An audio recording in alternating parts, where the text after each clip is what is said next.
Hey folks, CLG here. How's it going? Just wanted to say hi, how are you? And just give a brief history of just who the hell am I. I've had a few new viewers stop in and check out the stuff here, and I've done this kind of before. Gonna do just a brief little video of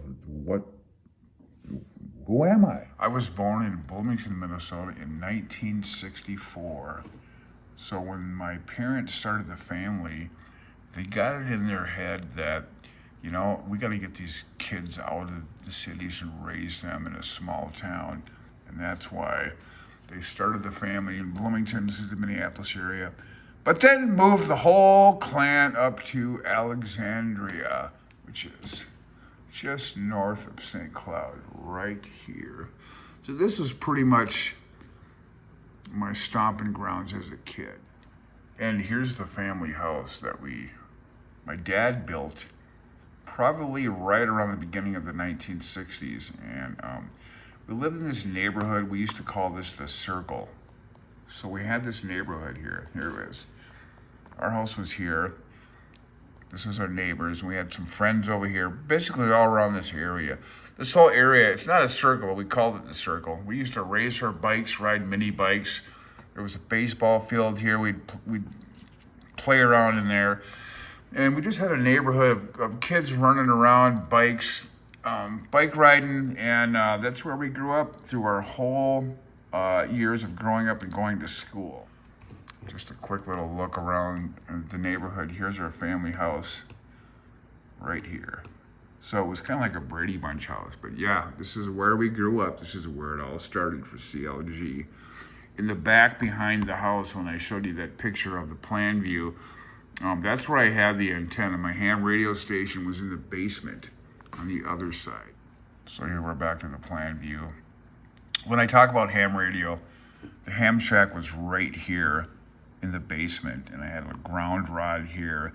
My 75 meter dipole antenna was, well, basically it was kind of an inverted V, but it ran from this corner of the house, one of the wires 66 feet, up to here. There was a 2x4 nailed up probably about a foot, and the other end went down there, and the coax went down the house and into the ham shack in the basement. The ham shack was basically it was an unfinished bathroom that was unfinished for years, and my dad let me put my gear in there.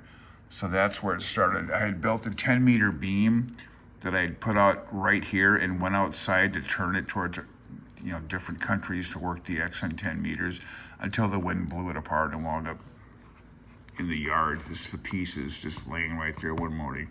It was fantastic. In 1964, that was when Apollo 12.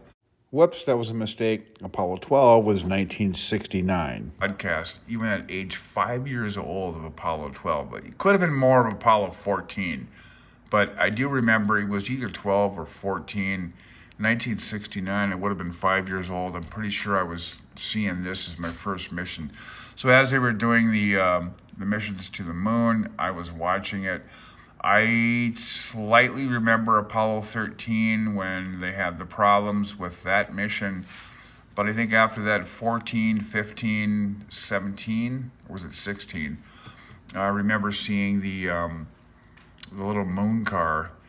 They would drive around on the moon live on TV. It was pretty cool. Also, they had a big thing where they brought back little pieces of moon rocks, and they would have them on display at the local armory. I remember the time they were advertising, come on down to the armory and see these rocks. Oh, we couldn't wait to get down. And we go down to the armory, and the rocks are just little specks. Like, you couldn't even see it. Like, where's the rock? It could have been just some rock in the backyard. Some guy chopped off a boulder. I don't know. But they claimed that was from NASA. There was a little museum, a little exhibit of the Apollo missions. There was a couple little specks of moon rocks. I don't know, maybe a glove, or I don't even know. But that was a big deal back in the day. It was really cheapo, but we thought it was cool. 1964 was the beginning of some interesting times and turbulent times. Vietnam was just about getting started back then.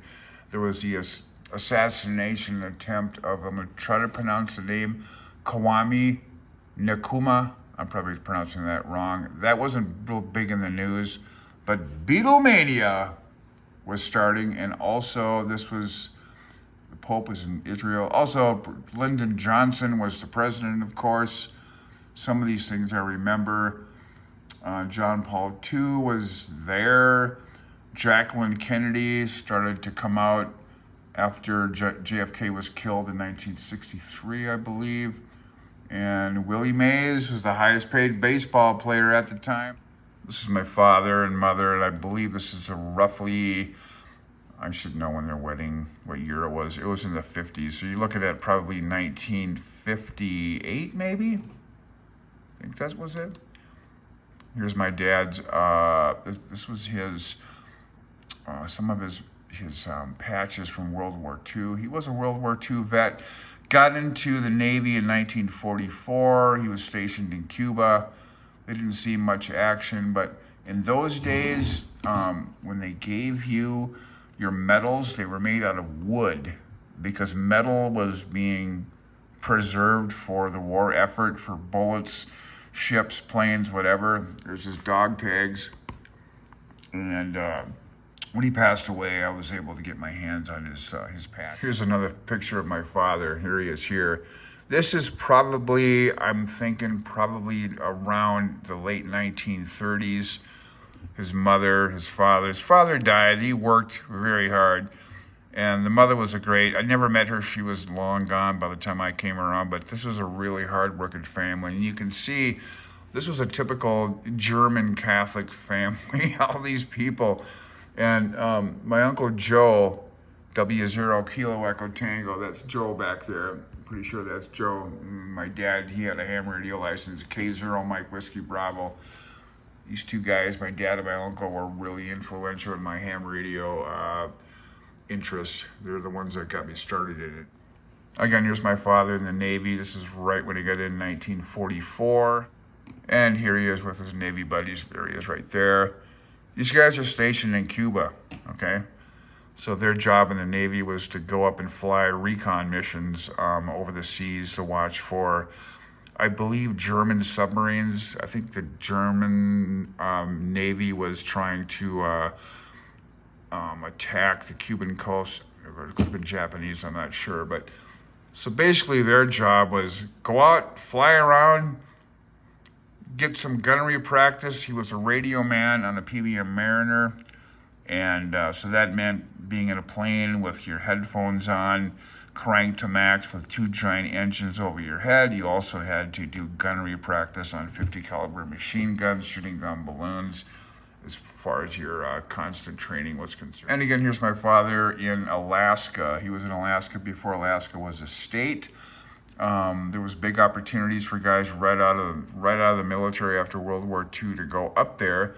And he was doing, I believe this is, it's not radio broadcasting. I think this was more communications at a local airstrip somewhere in Anchorage, where he is, I believe, giving radio. I'm not sure what he's doing there, but that is not broadcast. That is airport communications at the time. Here's my mom playing piano in her retirement home. She spent her last years after my father passed away in this place called Guardian. Here she is outside in the Guardian Angels retirement home. I would always get her to do something funny. I got her to give a peace sign. I go, Ma, do a peace sign. She would do it. So those were some good years trying to visit her. And you know, it's kind of sad when you grow old, your family is gone, everything changes. And I tried to go visit her every single weekend as best I could. And they were real good parents. So when we grew up, we had one television station and KXRA radio, Alexandria. That was the main radio station. And it was, at that time, it was AM radio. So it was kind of a funny, and to us, it was a comforting sound.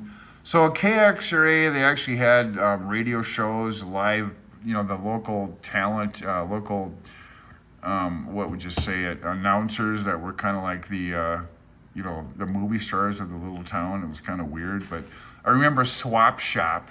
if you were around KXRA, it was, I think it was Urs Aga and I think his wife, and they ran Swap Shop so people could call in and sell their crap. And I remember the lady, she had this funny laugh. It was like, what? I can't even do it. It was hilarious. So KXRA Radio, Urs Aga. Later I had went to school and learned broadcasting myself and worked with his son, Dick Aga, who was older than me, for KSTQ FM. I think it was 104.3. So I tried that career, and I was actually on the air. The first shift I got was midnight to 5 o'clock in the morning. And actually, I had a bunch of listeners. And I remember KSTQ FM was an adult contemporary FM radio station. But one of my friends said, hey, why don't you just truck in some rock records, like Def Leppard and Jimi Hendrix. And so I did. And the Doors, I'd bring in these albums and play them after about 1 o'clock in the morning. They weren't on the playlist, but I would do it anyway. Sneak a few classics of the day in. And usually my audience was people getting out of the bars or a couple people that were up all night working at some kind of 24-hour place of work. So, I don't have too many photos. There are photos in a photo album of back then, going back to that era. I was in Cub Scouts and Webelos and all that. That was kind of the thing that you did back in the day. We all went to a parochial, it was a private Catholic school.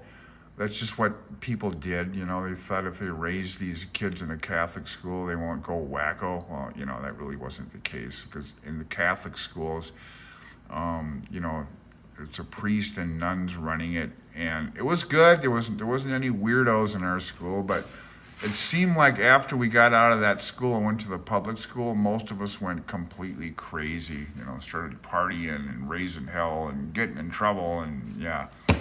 But that's just the way it was. So I don't have too much back then.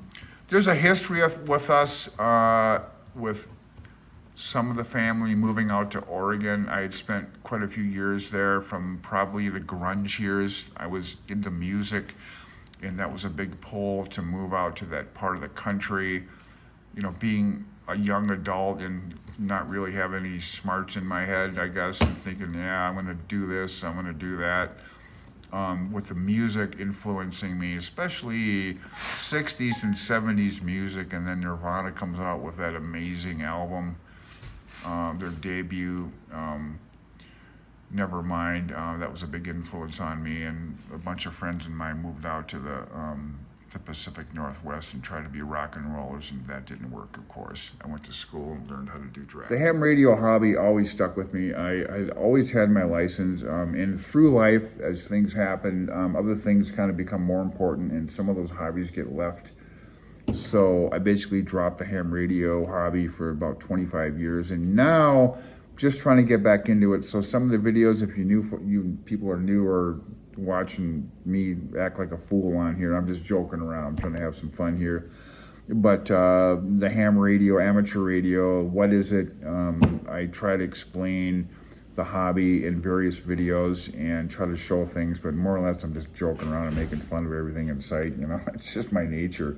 But hopefully moving forward, once I'm able to get things picked up around here and the remodeling done and the ham shack back installed, I will try, I'm rebellious, but I will try to do some videos that are maybe just kind of really explain what the hell's going on in a way that's fun to listen to. Because I think sometimes some of the videos I see on YouTube they're good, but they're real straightforward, and there's real, like, I don't know, some kind of seriousness, and that's not necessary in my opinion. So that's just a brief history. I don't want to keep going on and on because no one wants to hear this crap over and over. And hopefully we can get some new videos up and just have a good time. You know what I'm saying? 73 from CLG. Talk to you soon.